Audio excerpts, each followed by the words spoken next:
States of matter, paper 1 and paper 2 questions, which are going to be taken from the igcse papers we're going to be solving today. Okay, first question states, which statement about a solid, a liquid and a gas is a solid has a fixed shape and can be compressed.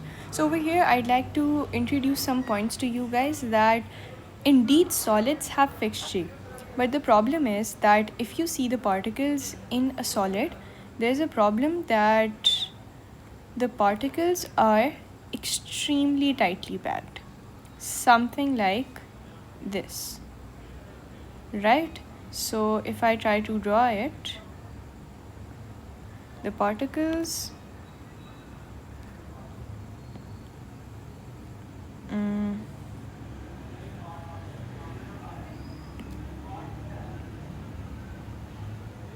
they're not going to be like this, but what I'm trying to say is that they're going to be extremely tightly packed, something like this. So when you're going to apply force, you cannot make the particles move closer. Why can't you make the particles move closer? Because look, if you apply the force, there are almost negligible spaces between the particles, so they cannot move any closer. So a solid cannot be compressed. Why? Because the particles are already very close to each other, they cannot move further closer. A liquid takes the shape of the container. Yeah, that's right. If you put your liquid in a bottle, it's gonna take the shape of the bottle. If you put it in a tub, it's gonna take the shape of the tub. If you put it in a swimming pool, it's gonna take the shape of a swimming pool. So that's correct. And it can be compressed. No, liquids also cannot be compressed. Why? Because again, the particles there, though there are some spaces between the particles, but still they're close enough that if you apply force, they cannot move further closer. Why? Because there's some repulsive forces between the particles. If you try to move the particles closer, there's repulsion between the particles, so that again does not make sense. A solid has no fixed shape. Yeah, that's incorrect. Why? Because solids always have a fixed shape. Why? Because look, it's a solid, the particles are close together, right? They cannot basically move away from each other. A gas takes the shape of the container, that's correct. Where in whatever container you put the gas is gonna fill up the container. And it can be compressed. Yeah, that's also correct, that only gases can be compressed, not solids, not liquids. Only gases can be compressed, and the reason for that simple. So this is your gas and these are the gas particles. So look, there is a lot of intermolecular distance between the particles. If you apply force, the particles can move closer together, so that is why they can be compressed. Compressed simply means that if you apply force, the particles can move closer. Matlab particles are gonna move, right? In liquid they can also move, but in solids they cannot move from their fixed positions. Yeah, they vibrate. In solids they can vibrate but not move from their fixed positions. The arrangement of particles in solids, liquids and gases are different. Yeah, they're different. Which statement about the molecules in ice, water or steam is correct? So again, what they're trying to say is, they're trying to say ice is gonna be our solid, water is gonna be our liquid and steam is gonna be our gas. The H2O molecules are on average closest together in steam. Yeah, no, they're the furthest apart in steam. Why? Because if this is gonna be your solid, then the particles over here are gonna be the closest, something like this. In a liquid, the particles are gonna be a little further apart, like this. And in a gas, the particles are gonna be the furthest apart, like this. The H2O molecules on average are furthest apart in water, no, in gas. Over here, closer together in ice. The H2O molecules in steam have the second highest average velocity. No, the velocity of the particles is highest in steam because over here they have the highest amount of kinetic energy. Why? They're extremely energetic, they're moving like at high velocities. In solid, it has the lowest velocity, and the liquids is gonna have the second highest, right? The H2 molecules in ice are able to vibrate. Yeah, they're able to vibrate about their fixed position. So you can write this point that in solids, particles vibrate about their fixed position. Particles vibrate about their fixed positions. Next, which statement about liquids and gases is correct? 1 cm cube of gas contains more particles than 1 cm cube of liquid. That is incorrect. Why? 1 cm cube means the volume is fixed for both. So if this is 1 cm cube container for liquid, then same is going to be the 1 cm cube container for gas. So this is your liquid and this is your gas. In liquid, the particles are gonna be like this, and in gas they're gonna be like this. So 1 cm cube of gas contains less particles than 1 cm cube of liquid. I've taken the same containers because the volume is constant, so you cross this out. A given mass of liquid has a fixed volume at room temperature. A given mass of liquid has a fixed volume. Yeah, the volume of the liquid is not going to change. That is correct. So if you have a fixed mass, it's going to have a fixed volume. That is correct. Next, particles in liquid can easily be forced closer together. I told you, still there are repulsive forces in particles in liquid, so they cannot move any closer together. So this is incorrect. Particles in liquid have fixed positions. Again, incorrect. Liquids particle can move around. The three rectangles show the arrangement of particles in each of the three states of matter. X, Y, and Z represent the processes needed to change one state to another. So basically, solid, this is your liquid state, and this is your gas state. What are the processes X, Y, and Z? So when you go from a liquid to a solid, so you put your water in your freezer and it becomes your ice. That's called freezing.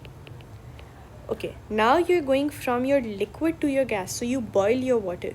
So that's gonna be evaporating or boiling, right? Either the water evaporates, it turns into gas, or it boils. Now you're turning your gas back into liquid. Clouds are gas, and when clouds form rain, what do?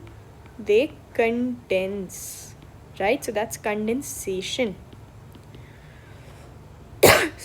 So X is going to be freezing, Y is going to be evaporating, and Z is going to be condensing. Next, the diagrams of the three states of matter of carbon dioxide are shown. So over here, I think this one is carbon dioxide in gas form because particles are quite far. Because over here, the arrangement is pretty random, but still there are like a lot more spaces. So this one is going to be carbon dioxide in the liquid form, and in the third one, look at the fixed arrangement. The arrangement is pretty fixed. So this is going to be carbon dioxide in the solid form. Which two diagrams show the states of matter before and after the sublimation of carbon dioxide? Sublimation. That's a new word for you guys, but you need to understand that sublimation simply means that you're turning something directly from a state like solid directly from solid to gas. Okay, so solid is 3, so it's gonna turn directly from solid to gas. Gas is 1, so from 3 to 1. Okay, that's simple and easy. You can write solid to gas is called sublimation. And an example of a substance that sublimes is your iodine. Which row describes the spacing and arrangement of particles in solid, liquid, and gas? Firstly, solid, they're going to be close together and randomly arranged. No, we just looked at, let's just copy this diagram so we can take this diagram everywhere we're working. That we know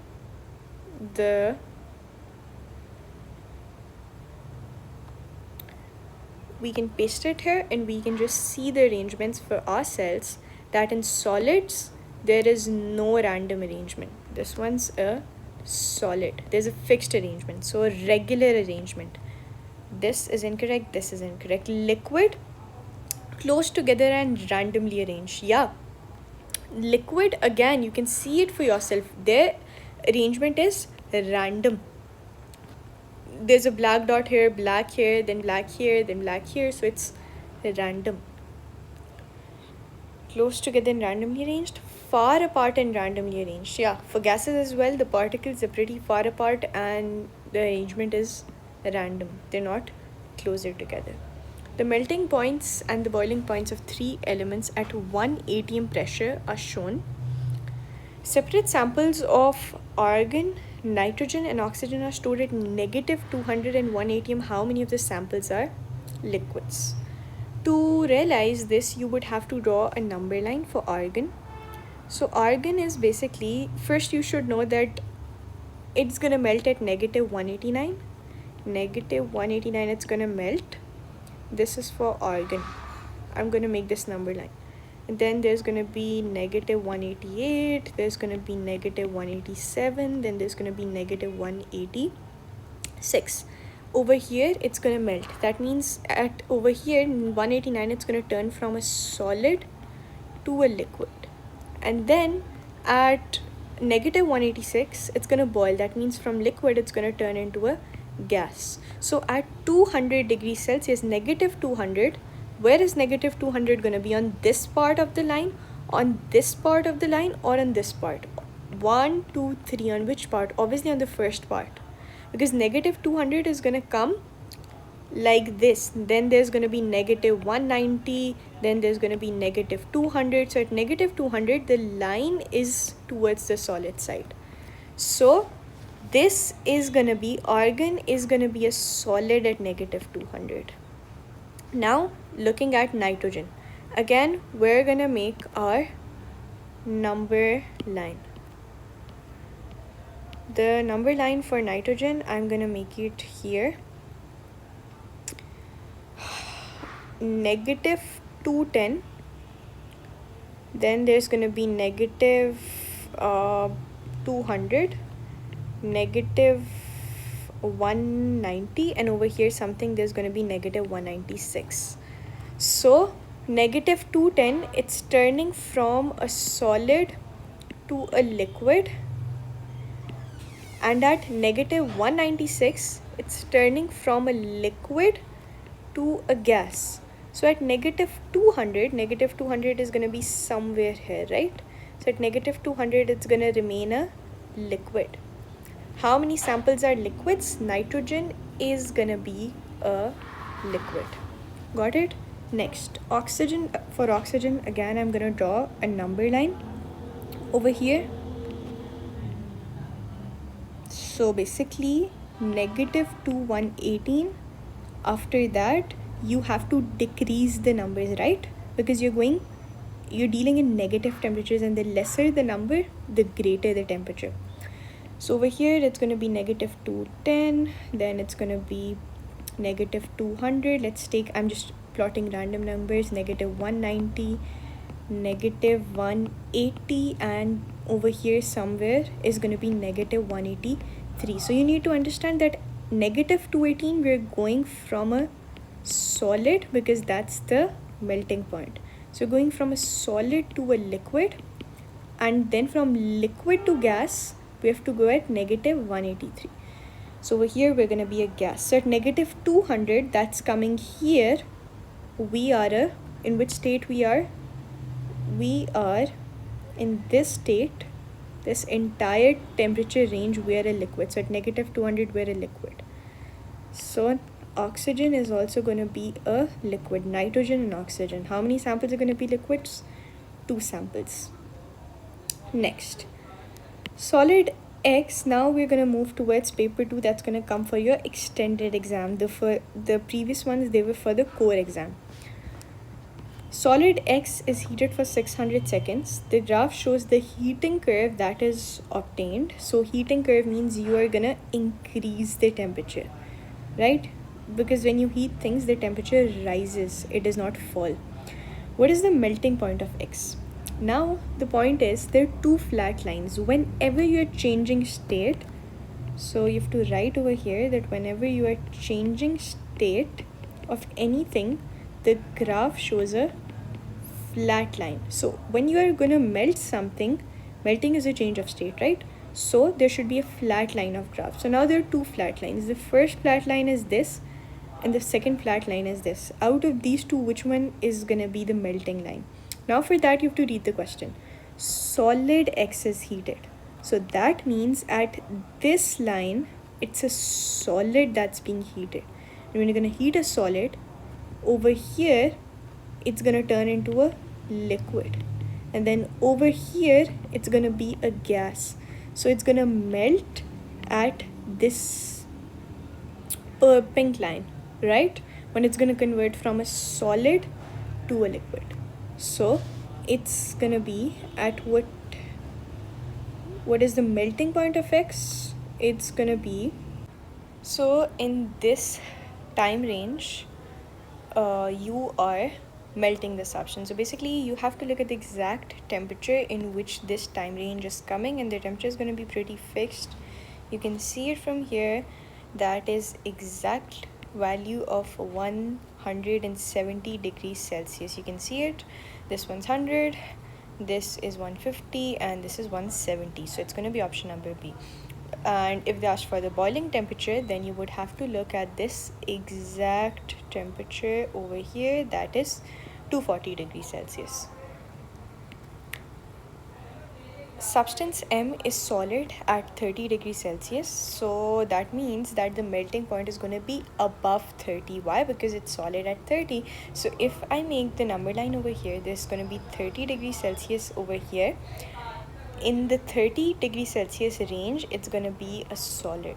So wherever the melting point is, it's obviously going to be after 30. The substance is heated to 80 degrees Celsius, okay? And its temperature measured as it cools down to room temperature. So now, this temperature, S to T, is room temperature. Why?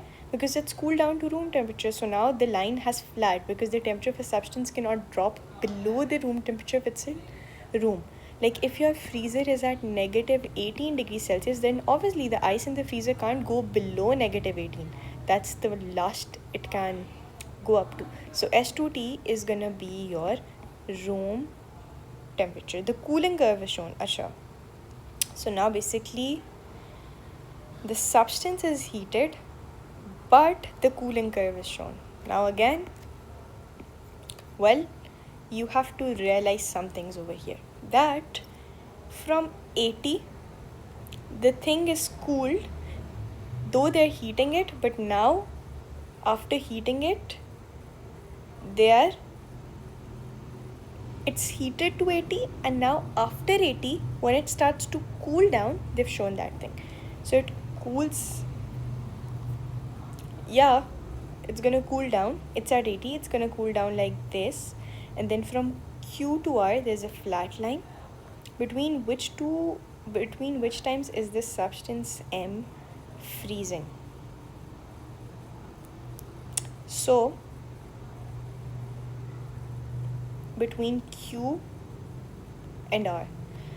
Why? Because it's cooled to room temperature, right? That means S to T is gonna be your, you have to also realize one thing, that at 30 degrees Celsius, it's gonna be a solid. So at this line, the substance is a solid. So then you might realize, how come this flat line come? If the substance is solid at R2, as I told you, that this line shows the room temperature. There are two flat lines. One flat line when the state changes, and one flat line where the temperature becomes constant because you've reached the room temperature or the surrounding temperature. So after solid, again the temperature become constant, but over here definitely it's changing state.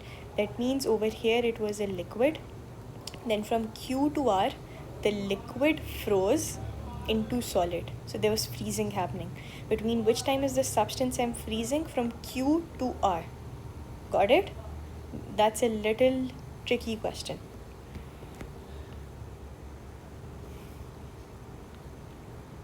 A gas is placed in a sealed container. The gas has pressure of 1 atmosphere and a temperature of 50 degrees Celsius. It is heated to 100 degrees Celsius. So basically, this is sealed container. What does sealed container mean? Sealed container means no matter whatever you do, your volume cannot change.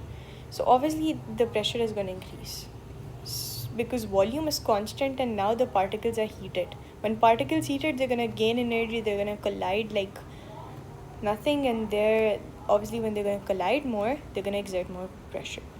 Which row describes the cause of the pressure of the gas and the effect of increasing their temperature? Cause of pressure. Always remember that in gases, the pressure is caused by the collision of the gas particles with the walls of the container. So in gases, the collision of particles, not with each other is going to generate no pressure. Particles with walls of the container is going to give you the pressure. So collision between gas particles, between the particles and the container, between the particles and the container. Good. The effect of increased temperature of the gas. Obviously, increase the temperature. Particles are going to move faster, so pressure is going to increase. Collision become less frequent. No. The average speed of the gas particles increase. Yeah. Firstly, they're going to collide more. The speed is going to increase, and they're gonna two things are going to happen. First, speed increases, and secondly, whenever you increase temperature, the force with which they collide increases. Force with which they collide increases. And number 3 is going to be the frequency of the collisions also increases. The collisions become more frequent. Frequency of collisions also increases. The gaseous substance is slowly cooled. So over here it's a gas, and you decrease the temperature of the gas, flat line. So over here it's going to be gas, over here it's going to be a liquid, and then over here it's going to be a solid. So the results are shown. Okay, at which point the substance is a solid, at which point the substance is going to be a solid. A gaseous substance is slowly cooled, so temperature is decreasing and recorded every second. The results are shown. So over here it's going to be a gas.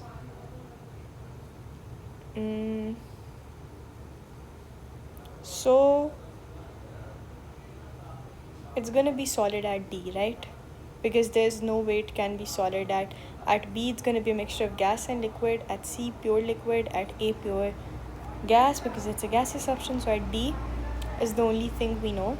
It's going to be a solid, like not a pure solid. There's still going to be liquid in it because it's a flat line. That means it's between solid and liquid, and at this line it's going to be a pure solid. Again, a tricky question.